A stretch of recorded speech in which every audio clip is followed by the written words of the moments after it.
On the news tonight, 10th National Leadership, Buhari Tinubu orders to meet in Tussle Rock.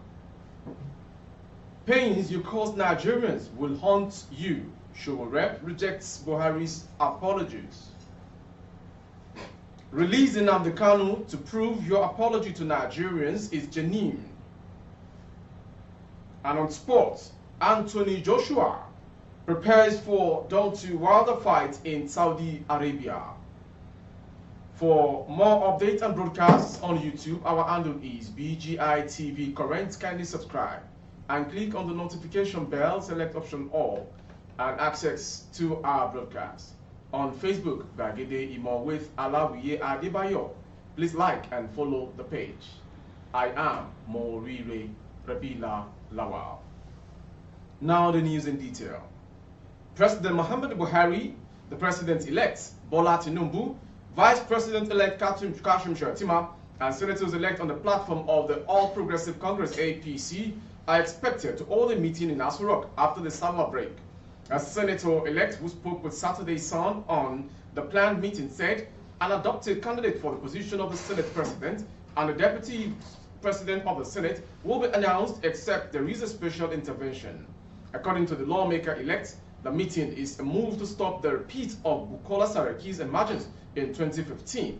He disclosed that the president has been updated on the development, but an expanded meeting is expected to hold when Tinubu and the national chairman of APC, Abdullahi Adamu, return.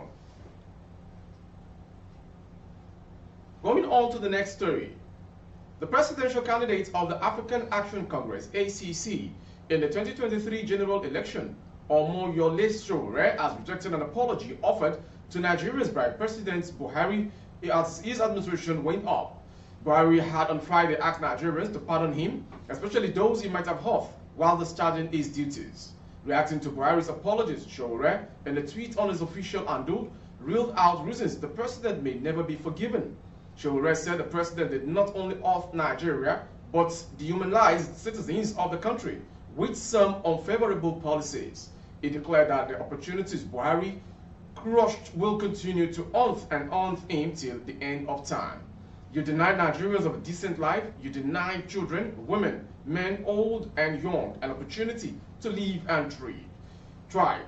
You destroyed businesses, you took innocent lives, you destroyed the educational sector, you deprived the sick and infirm of an opportunity to be nursed to health.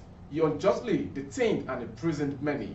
You encouraged violence where you couldn't carry it out yourself. You created division through religious bigotry and ethnicity. Yourself, your family members, cronies, and members of your cabal perpetrated untold corruption, Sowore tweeted. And to the next story.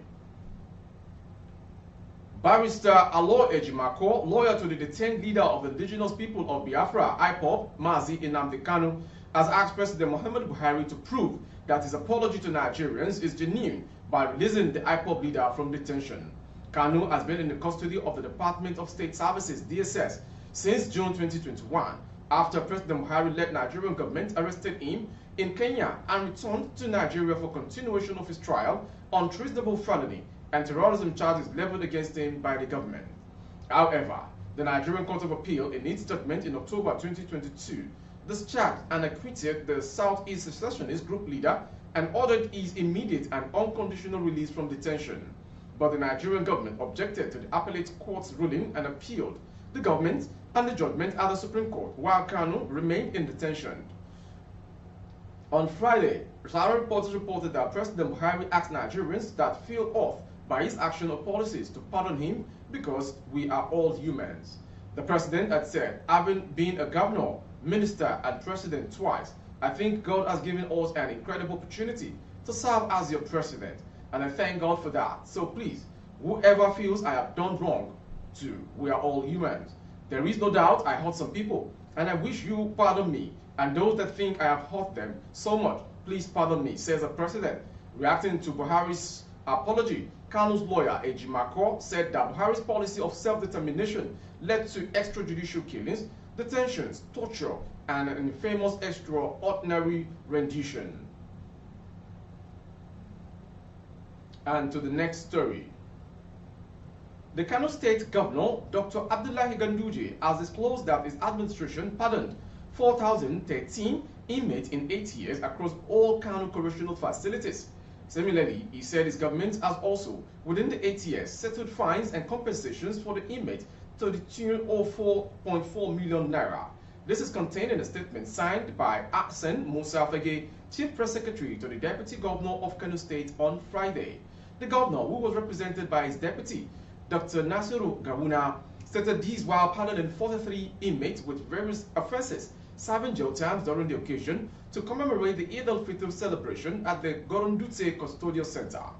While stressing that freedom is everything to human life, he called on the pardoned inmate to exhibit good character wherever they find themselves in the society.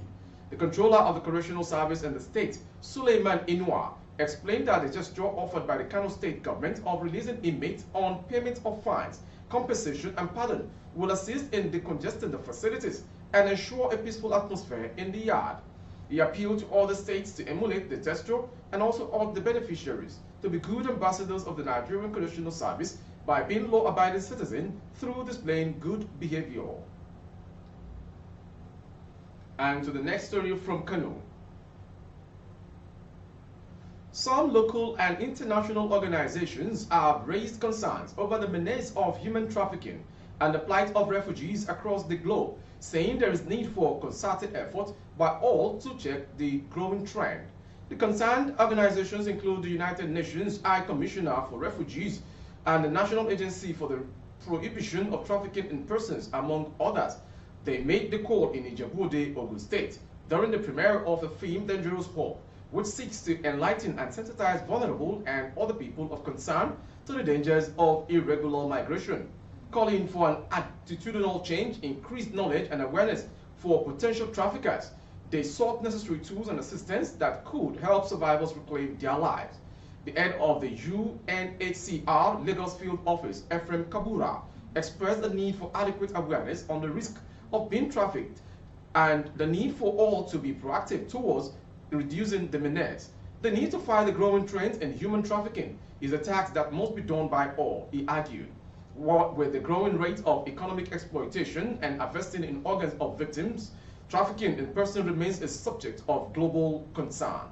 Targeting children, refugees were among the stakeholders at the film premiere educated on dangers of irregular migration, as they remain key targets of traffickers due to their vulnerability and aspirations. Moving on to the next story. The Semi-Command of Nigeria Customs Service said it intercepted 553 parcels of cannabis sativa worth 10 million naira with 4 suspects arrested alongside. The Customs Area Controller of Semi-Customs, Controller Dera Nadi, disclosed this in a statement on Friday in Seme. According to the Controller, on April 21st at about 4:03 p.m., officers of the command, while on routine patrol along the Abidjan-Lagos corridor, intercepted a Ford bus with registration number EPE 622YC at Batrin, Badagry. Upon search of the bus, 7 lakhs bag containing 553 parcels of cannabis sativa, also known as India Hemp, were discovered. Also, 4 male occupants of a vehicle comprising of 2 civilians and 2 members of one of sister security agencies conveying the contraband items were arrested. The contraband narcotics worth about 10 million naira and the means of conveyance were taken to the station at Seme and detained pending further investigations. Also taken to the station are the 4 male suspects who have been volunteered statement.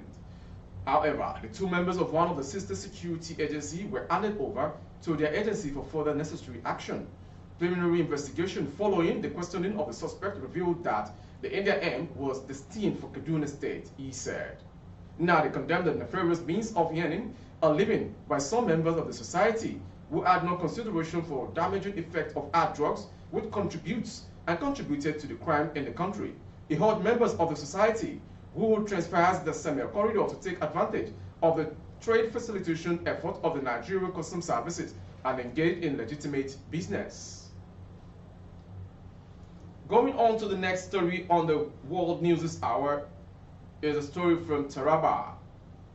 The member-elect for Jalingo, Yoro, Zing constituency in Taraba State, Ismaila Yusha'u Meanchi, is dead. His death, as guarded by correspondent, occurred in the early hours of Saturday in the Federal Capital Territory, FCT. Confirming the report, the spokesperson of the People's Democratic Party, PDP, and Deteran Irame, said shortly after the election, the member-elect fell sick and has been receiving medical treatment in Abuja. Describing his death as a rude shock to his party, he said the disease will be missed not only by the party, but the people of the state at large.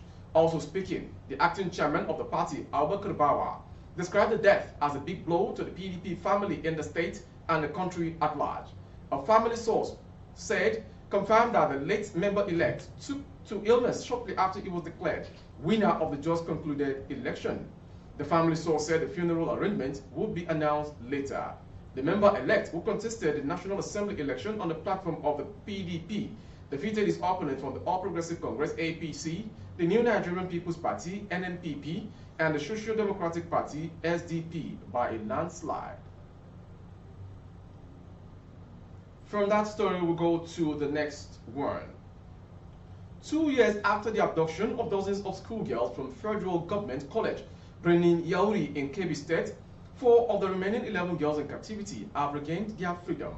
Information report that the 4 girls, Bil'a Musa, Faiza Ahmed, Rahma Abdullah, and Afsa Murtala, were released by notorious bandit leader Dogo Gide on Friday evening.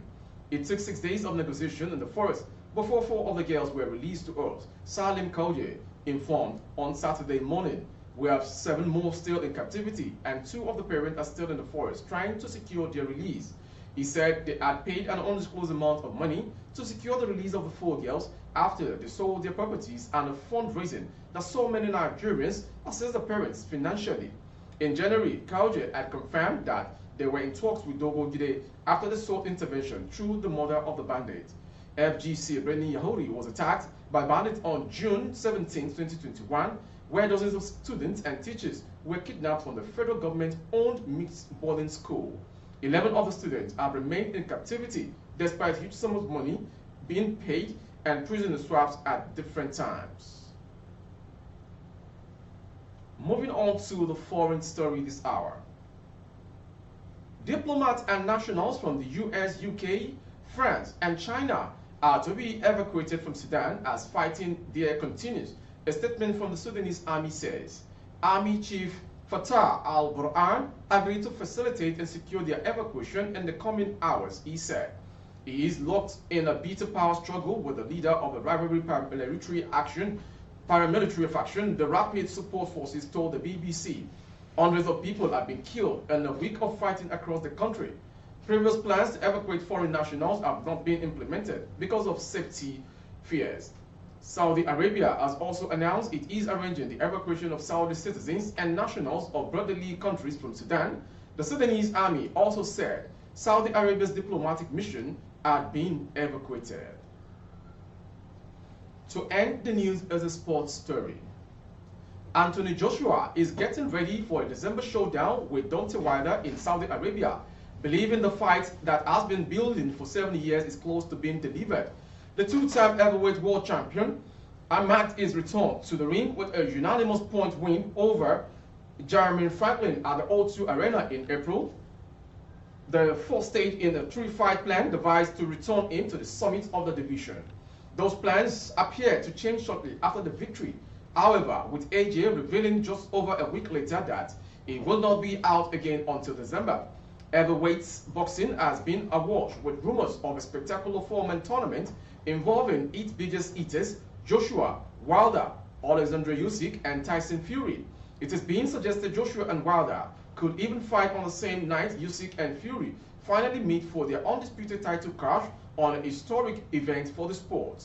The 2012 Olympic gold medal winner has twice fought in Saudi Arabia against Andy Ruiz Jr. in 2019 and his rematch with Usyk last summer, with the region determined to become the new home of boxing.